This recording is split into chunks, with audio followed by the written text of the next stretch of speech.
नमस्कार दोस्तों, मैं अपने YouTube चैनल पीएलसी ब्लॉगर में आपका स्वागत करता हूं। आज की इस वीडियो लेक्चर में हम ये सीखेंगे कि मैक्सिमम टाइम डिले कितना दे सकते हैं। जो भी हम टाइमर यूज करते हैं उसमें मैक्सिमम टाइम डिले कितना दे सकते हैं।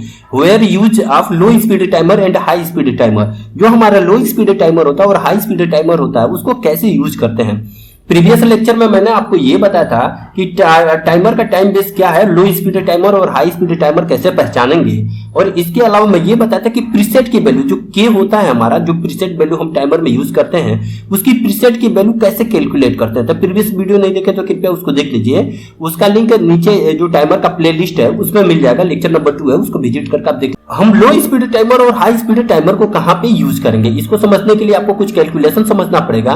प्रीवियस वीडियो में भी कुछ कैलकुलेशन बताया था, उसको भी देख लीजिए। देखिए maximum time delay, desire value, हमारा जो किसी भी टाइमर की प्रीसेट वैल्यू या डिजायर वैल्यू को कैलकुलेट करने के लिए हमको ये फार्मूला यूज करना पड़ता है। काफी इंपॉर्टेंट फार्मूला है। लिखा है डिजायर वैल्यू सेकंड में preset value multiply by time base. हमारा जो टाइमर का टाइम बेस है उसका मल्टीप्लाई हम करेंगे प्रीसेट वैल्यू के साथ और डिजायर वैल्यू इनटू सेकंड में हमको मिल जाता है। दोस्तों प्रीवियस वीडियो देखेंगे तो आपको पता चलेगा। हम जानते हैं कि टाइमर जो हमारा यूज होता है वो 16 बिट का टाइमर है। तो 16 बिट का टाइमर है, इसका मतलब हम के की जो रेंज है 32,767 दे सकते हैं, इससे अधिक नहीं दे सकते हैं। जैसे कि मैं आपको इसका दिखा भी देता हूं। जैसे यहाँ पे लिख देता हूं LD स्पेस X0 और यहाँ पे एक टाइमर का OUT आउट T0 और के की वैल्यू मैं ले लेता हूं 32,767, क्योंकि जो हमारा टाइमर है वो हमारा कितना है 16 बिट का टाइमर है। तो देखिए अब जब 16 बिट का टाइमर है, हम फार्मूला जानते हैं डिजायर वैल्यू सेकंड में equal to preset value multiply by time base. अब देखिए जो हमारे पास जो भी हम GX वर्क थ्योरी में टाइमर यूज करते हैं FX सीरीज में, तो उसका time base 1 millisecond, 10 millisecond और 100 मिली सेकेंड का टाइम बेस होता है। तो सपोज जो हमारा टाइम बेस है 100 मिली सेकेंड का है, तो अब डिजायर वैल्यू हमको अब ये पता करना है कि ये जो हमारा जो भी टाइमर है, जैसे सपोज आप यहाँ पे देख रहे हैं T0, मैंने OUT T0 और के की वैल्यू 32,767 रख दिया, ये मैक्सिमम लिमिट है। तो मुझे अब ये पता करना है ये टाइमर कितना सेकंड का डिले देगा या फिर कितना मिनट का डिले देगा। तो ये हम कैलकुलेट कर रहे हैं। अब इसको कैलकुलेट करने का ये जो हमारा फार्मूला है इसका यूज कर रहे हैं। तो देखिए प्रीसेट वैल्यू मुझे पता है कि मैक्सिमम वैल्यू इसकी कितने दे सकते हैं, 32,767 दे सकते हैं। और जो टाइम बेस T0 मैंने यूज किया, OUT लिखा T0 यूज किया है, तो इसका टाइम बेस कितना होगा 100 मिली सेकेंड। अगर नहीं समझ में आ रहा तो प्लीज प्रीवियस लेक्चर को देखिए। अब देखिए 32,767 और इसका टाइम बेस 100 मिली सेकेंड का इसका टाइम बेस ले लिया। तो 32,767 multiply by 100 millisecond desire value into second में, तो 32,767 में 100 का मल्टीप्लाई करेंगे मिली सेकेंड। बट अगर हमको सेकेंड में चाहिए तो ये वैल्यू पूरी मिली सेकेंड में मिल रहा कि 32,767 मल्टीप्लाई बाई 100 मिली सेकेंड। अब देखिए इसको सेकेंड में बदलने के लिए मैंने क्या किया, 1000 से डिवाइड कर दिया।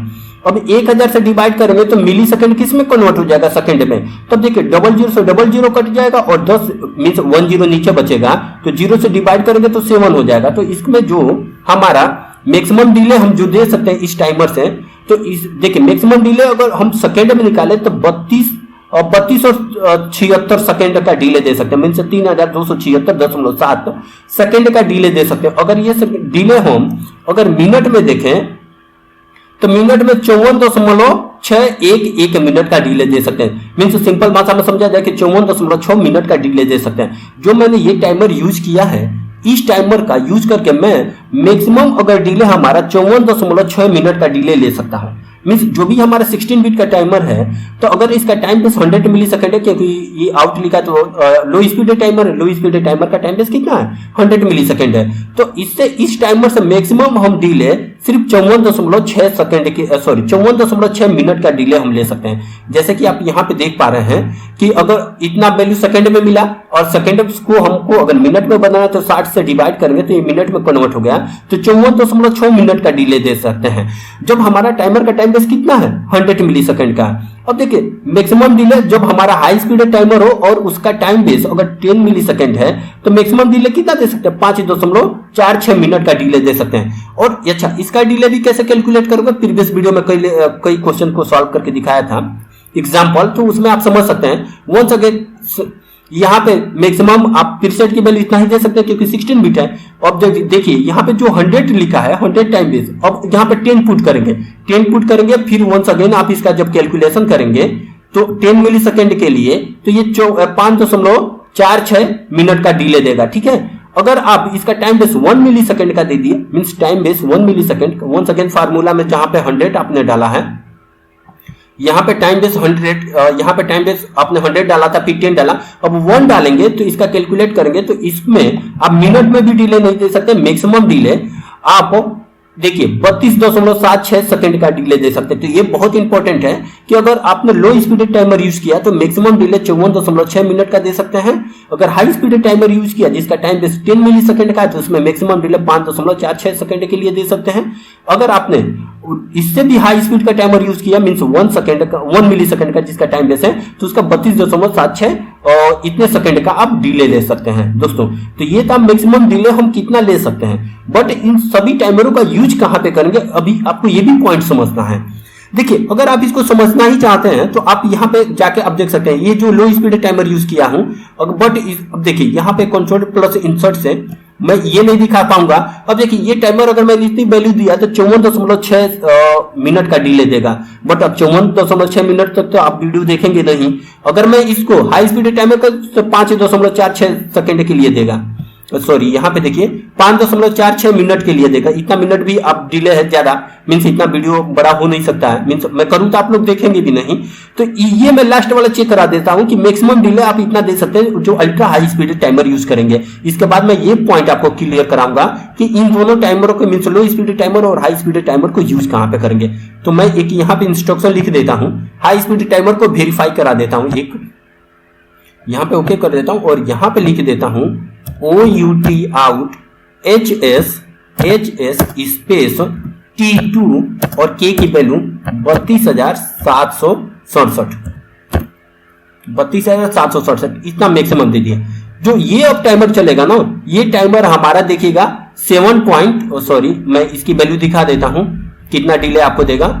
देखिए 32.76 सेकंड के लिए चलेगा, ठीक है। अब इसको ऑनलाइन सिमुलेट करके मैं आपको दिखा देता हूं, देन आफ्टर मैं और नेक्स्ट पॉइंट को वेरीफाई करूंगा। प्लीज थोड़ा सा वीडियो बड़ा हो रहा है बट पूरे वीडियो को ध्यान से देखिए, काफी इंपॉर्टेंट पॉइंट है जो मैं बता रहा हूं। आपका सभी टाइमर से रिलेटेड जितने भी मींस कंफ्यूजन है सभी कंफ्यूजन दूर हो जाएंगे। और डेवलप में जाने के बाद यहाँ पे स्टार्ट सिमुलेशन कर दीजिए और आप इसको सिमुलेट करके हम देखते हैं कि 32.76 सेकंड नहीं चल रहा है।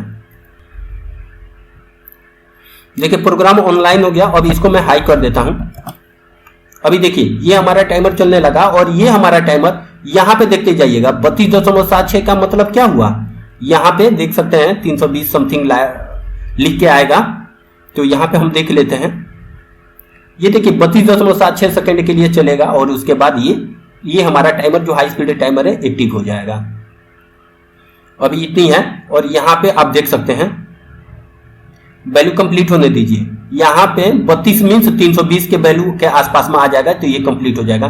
देखिए यहाँ पे अब देखिए 300 ये कंप्लीट हो गया, बट ये 300 समथिंग है, 320 पे ये कंप्लीट हो गया। 320 का मतलब कि ये हमारा 32 समथिंग सेकेंड है, तो ये इतने सेकंड के लिए डिले देगा हमारा। तो मैक्सिमम डिले हम इसमें कितना ले सकते हैं, 32.76 सेकंड का हम डिले ले सकते हैं, जो डिले यहाँ पे दिखाया गया है। आप इन दोनों को टाइमर को यूज करके आप देख सकते हैं कि मैक्सिमम डिले कितना ले सकते हैं। अब रहा कि इसको हम यूज कहां पे करेंगे। अब देखिए यूज करने वाला भी मैं पॉइंट बता देते हैं, और भी इंपॉर्टेंट है कि आप यूज कहां करोगे, लो स्पीड टाइमर और हाई स्पीड टाइमर का यूज कहां पे करोगे।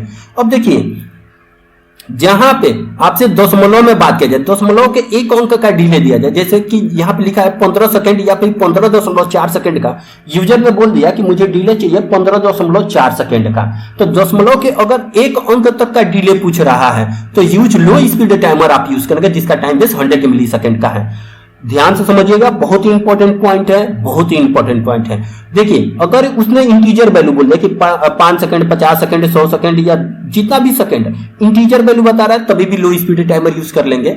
अगर दशमलव के एक अंक तक बोल रहा है जैसे कि 15.4 सेकंड 15.5 सेकंड या 20.3 सेकंड मींस दशमलव के एक अंक तक की बात किया जाए तो वहां पे लो स्पीड टाइमर यूज करेंगे 100 मिली सेकंड का। अब देखिए दशमलव के 2 अंक तक की बात किया जाए, जैसे कि यहाँ पे बताया गया कि 15.45 सेकंड की डिले चाहिए, तो अब यहाँ पे कंफ्यूज, अगर आपने टाइम बेस का कैलकुलेशन नहीं जानते हैं तो आप इस सेकंड को कैसे आप कैलकुलेट करेंगे, आप इसमें कौन सा टाइमर यूज करेंगे आपको पता नहीं चल पाएगा। तो 15.45 अगर सेकंड का डिले चाहिए तो आपको हाई स्पीड का टाइमर यूज करना पड़ेगा और जिसका टाइम बेस क्या होगा 10 मिली सेकंड होगा। और जब जिसका टाइम बेस 10 मिली सेकेंड का होता है उसको हम हाई स्पीड टाइमर में कैसे लिखते हैं, ये प्रीवियस लेक्चर देखेंगे तो आपको पता चलेगा। अब देखिए, अगर दशमलव के 3 अंक तक की बात किया जाए कि दशमलव के 3 अंक तक, जैसे 15.456 सेकंड का डिले चाहिए, ये बहुत ही प्रिसाइज ऑपरेशन में हम इन सबका दशमलव में वैल्यू सेकंड का भी लेते हैं। तो अगर बोल दिया कि 15.456 सेकंड का डिले चाहिए तो आप use high speed timer use करेंगे जिसका टाइम बेस 100 मिली सेकंड है। इसका कैलकुलेशन वही से ही हम करते हैं, डिजायर्ड वैल्यू सेकंड में preset value multiply by time base. अब देखिए इसको कैसे कैलकुलेट किया गया है। अब देखिए, पहले पूछा गया था कि 15.4 सेकंड का डिले चाहिए, यही ना, तो 15.4 सेकंड। अब देखिए डिजायर्ड वैल्यू इंटू सेकंड में चाहिए, तो 15.4 ये सेकंड है, तो सेकंड को मल्टीप्लाई किया गया 1000 से और इसको मिली सेकंड में कन्वर्ट किया गया है। के की वैल्यू ही हमको कैलकुलेट करना, क्योंकि यही प्रीसेट वैल्यू है, मल्टीप्लाई बाई 100 मिली सेकंड, क्योंकि दशमलव का एक अंक का यूज किया गया इसलिए मीन्स 100 का मल्टीप्लाई किया गया 100 मिली सेकंड का। जब हम 100 मिली सेकंड से डिवाइड करेंगे तो ये भी मिली सेकंड, ये भी मिली सेकंड, 00 से 00 कट जाएगा। तो 15.4 में 10 का मल्टीप्लाई होगा तो 154। मीन्स अगर 15.4 सेकंड का डिले चाहते हैं तो के की वैल्यू आपको 154 रखना पड़ेगा। ठीक है, वंस अगेन दूसरा पॉइंट समझिए कि अगर 15.45 सेकंड का डिले चाहिए तो ऊपर वाला जो फार्मूला था हमारा, ये फार्मूला बहुत इंपॉर्टेंट है जो मैं बार बार यूज कर रहा हूं, प्रीवियस लेक्चर में भी बताया था। Desire value second preset value multiply by time पे, तो डिजायर वैल्यू हमारा कितना है 15.45 सेकंड का है। अब ये सेकंड को हमने 1000 से मल्टीप्लाई करके इसको मिली सेकंड में बदल दिया, की प्रीसेट वैल्यू ही कैलकुलेट करना है और टाइम बेस हमारा क्या है 10 मिली सेकंड का। क्यों हमने 10 मिली सेकंड का टाइम बेस लिया, क्योंकि दशमलव के 2 अंक तक का यूज किया गया है। अब 10 का हमने टाइम बेस ले लिया। अब इसमें क्या करते हैं कि 15.45 मल्टीप्लाई बाई 1000 डिवाइड बाई ये 10 मिली सेकंड से डिवाइड कर दिया, 10 मिली सेकंड से मिली सेकंड कट गया, 1 0 से 1 0 कट गया, 15.45 में 100 का मल्टीप्लाई करेंगे तो के की वैल्यू हमारी कितनी बन जाएगी, के की वैल्यू हमारी 1545 बन जाएगी। तो मींस अगर दशमलव के 2 अंक तक 15.45 सेकंड का डिले चाहते हैं तो के की वैल्यू 1545 रखना पड़ेगा और जो हम टाइमर यूज करेंगे उस टाइमर का टाइम बेस हमारा 10 मिली सेकंड का होगा। अब देखिए, अगर दशमलव के 3 अंक तक पूछ दिया तो 15.456 सेकंड के लिए कैसे यूज करेंगे, तो इसमें देखिए 15.456 सेकंड जो है उसको 1000 से मल्टीप्लाई करके मिली सेकंड पे कर दिया गया। यहाँ पे देखिए के multiply by time base means preset value, तो टाइम बेस 1 मिली सेकंड मैंने यूज किया। मैंने क्या बता रहा हूं आपको, वंस अगेन आप समझ लीजिए प्लीज। अगर दशमलव के 3 अंक तक की बात किया जाएगा तो 1 मिली सेकंड का टाइमर यूज करेंगे, दशमलव के 2 अंक तक की बात किया जाएगा तो 10 मिली सेकंड, सर दशमलव के 3 अंक तक यूज किया जाएगा तो 1 मिली सेकंड, दशमलव के 2 अंक तक यूज किया जाएगा तो 10 मिली सेकंड। और आपने अगर दशमलव दिया है, दशमलव का 1 अंक या फिर दशमलव नहीं दिया है तो 100 मिली सेकंड का टाइमर आप यूज करेंगे। तो अब देखिए 15.456 सेकंड के लिए 1 मिली सेकंड का टाइम बेस यूज किया गया, मिली सेकंड से मिली सेकंड कट गया। अब 15.456 में 1000 का मल्टीप्लाई करेगा तो की प्रीसेट वैल्यू कितनी बनेगी 15,456, ये हमारी प्रीसेट वैल्यू बनेगी। तो इस तरीके से आप किसी भी कोई भी टाइमर हो उसको कितना सेकंड में दे दिया जाए, दशमलव में भी दे दिया जाए तो आप कैलकुलेट कर सकते हैं। वो शर्त है आपको ये फार्मूला आना चाहिए और आप किसी भी टाइमर का टाइम बेस का पता होना चाहिए कि आप किस टाइम बेस को आप यहाँ पे यूज करेंगे। दोस्तों ये बहुत ही इंपॉर्टेंट लेक्चर है, प्रीवियस लेक्चर भी बहुत इंपॉर्टेंट लेक्चर है, तो आप इसको देखिए और इन सभी पॉइंटों को समझिए। अब हमारे पास यहाँ पे एक समस्या आ जाती है, हम ये देख लीजिए जो हम टाइमर यूज किए उसमें मैक्सिमम डिले हम 54.6 मिनट का दिए थे। अगर हमको 54.6 मिनट से अधिक का डिले दे, यूजर बोल दिया कि मुझे 2 घंटे का डिले चाहिए, 1.5 घंटे का डिले चाहिए, तो हम क्या करेंगे, हम तो एक टाइमर से इतना डिले ले सकते हैं, बट अब हमको चाहिए कि भाई 54.6 मिनट का डिले नहीं चाहिए, अब मुझे 1 घंटा का डिले चाहिए, तो हम क्या करेंगे, इसके लिए टाइमर को कैस्केडिंग में यूज करना पड़ेगा। और कैस्केडिंग टाइमर का कैसे यूज करेंगे हम नेक्स्ट वीडियो लेक्चर में देखेंगे, क्योंकि ये दोस्तों वीडियो बड़ा होते जा रहा है। और प्लीज रिक्वेस्ट है, अगर मेरी वीडियो पसंद आ रहा है तो वीडियो को लाइक कीजिए, शेयर कीजिए और चैनल को सब्सक्राइब प्लीज कर लीजिए ताकि आपको लेटेस्ट अपडेट मिलते रहे और GX वर्क 3 के पूरी प्रोग्रामिंग आपको फ्री ऑफ कॉस्ट सीख सकें दोस्तों। तब तक के लिए नमस्कार दोस्तों।